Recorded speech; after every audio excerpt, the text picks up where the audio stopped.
Hi hello నమస్తే, నేను మీ కట్టకర్తి. గరికపాటి గారి గొంతు నొక్కాలనుకున్నది ఎవరు?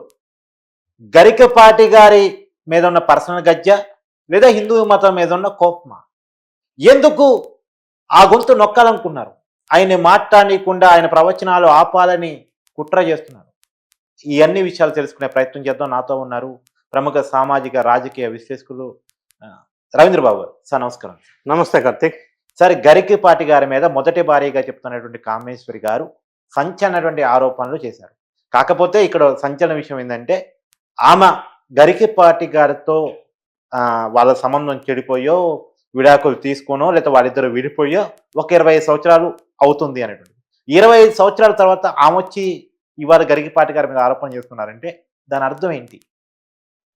దీన్ని నిష్పక్షపాతంగా విశ్లేషణ చేయవలసి వచ్చినప్పుడు, మనకి పార్టీలకు అతీతంగా మాట్లాడుకోవాల్సి వచ్చినప్పుడు, గరికపాటి నరసింహారావు గారు కుటుంబ సమస్య అయినప్పటికీ కానీ గరికపాటి నరసింహారావు లాంటి మేధావి తెలుగు రాష్ట్రాల్లోనే కాదు ఇతర దేశాల్లో కూడా అభిమానులు ఉన్నటువంటి వ్యక్తి. తెలుగు తెలిసిన ప్రతి ఒక్కరికి తెలిసిన వ్యక్తి. తెలుగు మాట్లాడే ప్రతి ఒక్కరికి ఇతర రాష్ట్రాల్లో ఉన్న వాళ్ళకు కూడా ఒక అభిమానులు ఉన్నటువంటి వ్యక్తి.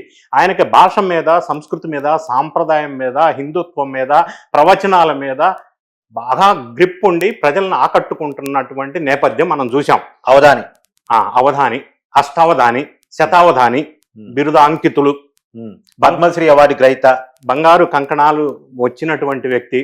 ఎన్టీ రామారావు గారు గవర్నమెంట్లో కూడా బిరుదిచ్చి సన్మానించినటువంటి వ్యక్తి.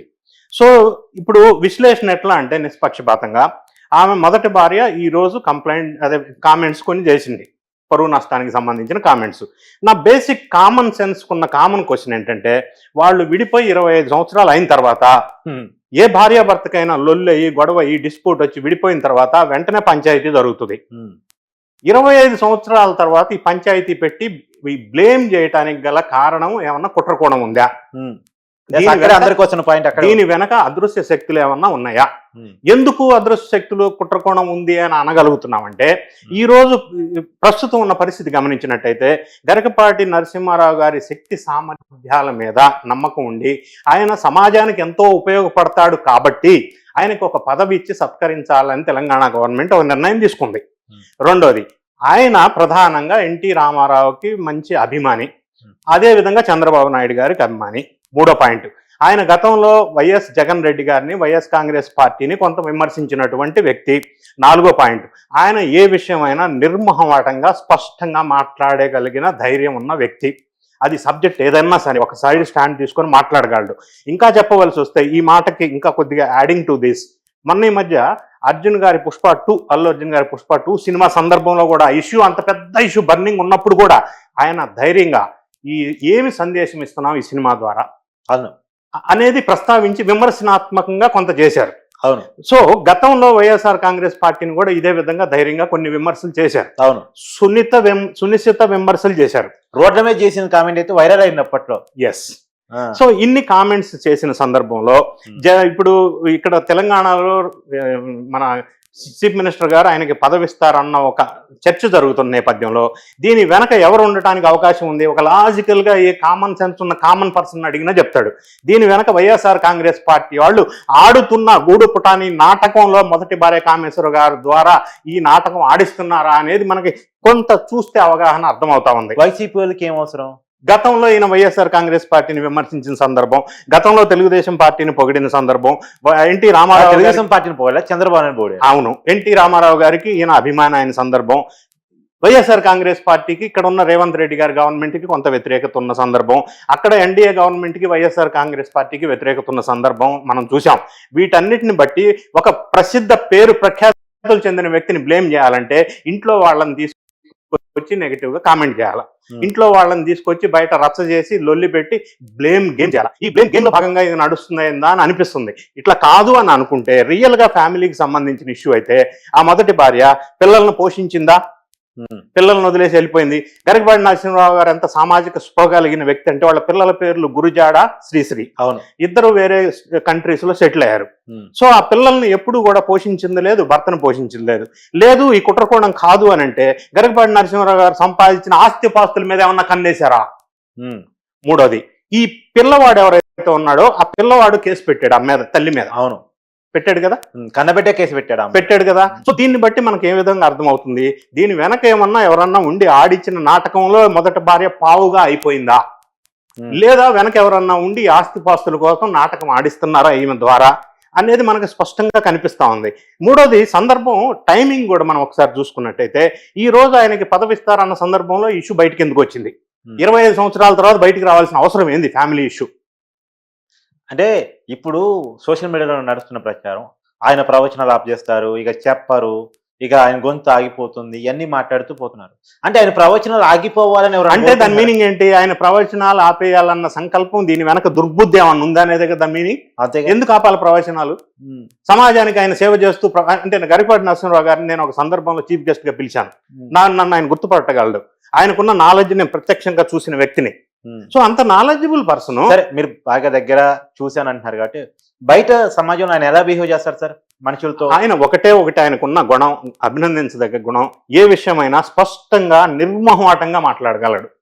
అదైతే ఫర్ షూర్ నేను బాగా గమనించాను.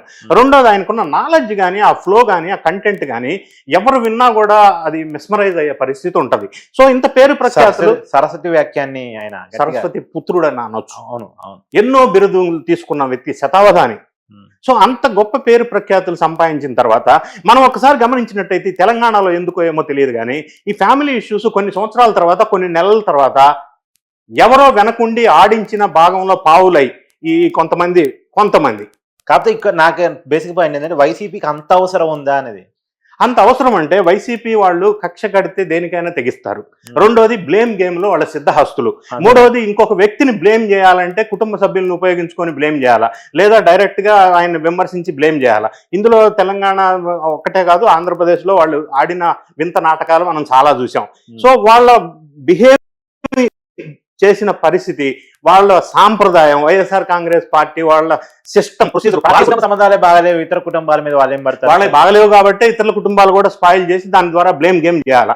సో గతంలో వాళ్ళ పరిస్థితి పరిశీలించినట్టయితే ఈ అనుమానం వస్తా ఉంది మనకే కాదు, ప్రజలంతా ఏమనుకుంటున్నారంటే లాజిక్ గా ఈ సందర్భంలోనే ఈ విషయాన్ని ఎందుకు బయటికి తీసుకొచ్చారు అంటే వాళ్ళకి హిందూ మతం మీద కూడా కోపం కాబట్టి అదని చెప్పి అది ఇంకో పాయింట్. యాడింగ్ టు దట్ నేను అక్కడికి వస్తున్నా. వీటన్నిటికి తోడుగా హిందూ మతం మీద వైఎస్ఆర్ కాంగ్రెస్ పార్టీకి ఏ అభిప్రాయం ఉందో ప్రజలందరికీ తెలుసు. అది నేను ప్రత్యేకంగా వ్యాఖ్యానించే అవసరంలా.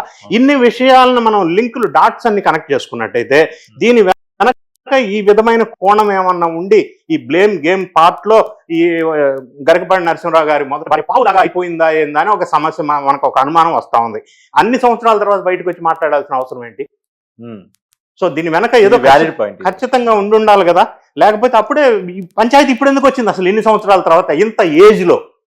ఆమె రిటైర్ అయిన ఏజ్, ఈయన రిటైర్ అయిన ఏజ్. సార్ మీకు లా కూడా తెలుసు కాబట్టి అడుగుతున్నాను. తన పిల్లల్ని అంటే వాళ్ళ పేరు కలవరిస్తూ బతుకుతున్నానంటే పిల్లల్ని చూడాలనుకుంటే కోర్టులో ఒక పిటిషన్ వేస్తే మదర్ కాబట్టి హక్కుగా వచ్చి ఉండేది. కానీ ఇన్నాళ్ళ పాటు పిల్లల్ని ఆమె చూడలేదు, ఆమె పర్యవేక్షించలేదు, ఆమె పెంచలేదు. పైగా ఇప్పుడు ఆరోపణ చేయడంలో నా అర్థం, దీనికి మీరు చెప్పిన దానికి ఇంకా యాడింగ్ నేనేం చెప్తా అంటే పిల్లల్ని పెంచలేదు, చూడలేదని ఆమె ఒప్పుకుంటూనే నిన్న మొన్న ఆమె స్టేట్మెంట్ ఏమి ఇచ్చిందంటే పిల్లల్ని ఇప్పుడున్న భార్య ఎవరైతే ఉన్నారో గరికపాటి నరసింహరావు శారద గారు ఆమె పిల్లల్ని బాగా చక్కగా పెంచి పోషించి పెద్దగా వాళ్ళగా చేసింది అని ఆమె చెప్తుంది. ఒకటి. రెండోది, ఆమెకు చూడాలనుకుంటే ఎవరు అడ్డు పెట్టారు? ఎవరన్నా రావద్దు చూడొద్దు అని అన్నారా, పెంచొద్దు అన్నారా? ఈమె డిటాచ్ అయిపోయింది కదా, ఆమె డిటాచ్ అయిపోయింది కుటుంబానికి, తెగదెంపులు చేసుకొని వెళ్ళిపోయిన సందర్భం. ఈ రోజు బయటకు వచ్చి రచ్చ చేయాల్సిన అవసరం ఏముంది? దానికి వెనక ఎవరున్నారనే కోణంలో మనం ఆలోచన చేయవలసి ఉంటుంది. ఇంత జరుగుతున్నా కూడా గరికపాటి నరసింహరావు గారు డైరెక్ట్ గా ఈమెను విమర్శించలేదు. మరి ఆమె విమర్శించింది, కానీ గరికపాటి నరసింహరావు గారి టీము దానికి రెస్పాన్స్ ఇచ్చారు. కానీ ఆయన అంతటా ఆయన ఆమెను విమర్శించినట్టుగా విమర్శించలేదు. అంత మెచ్యూరిటీగా ఉన్నారు ఆయన. సో అటువంటి మనిషిని పట్టుకొని ఈ పొలిటికల్ గేమ్లోనో లేకపోతే ఇటువంటి వికృత శాస్త్రలు చేయదగ్గ పార్టీ అక్కడ ఆంధ్రప్రదేశ్లో వైఎస్ఆర్ కాంగ్రెస్ పార్టీ. సో వాళ్ళు ఏమన్నా ఇందులో ఈమె చేత చేపిస్తున్నారా అనేది పబ్లిక్గా మనకి చూస్తూ ఉంటే అట్లా అనిపిస్తూ ఉంది. It looks like that.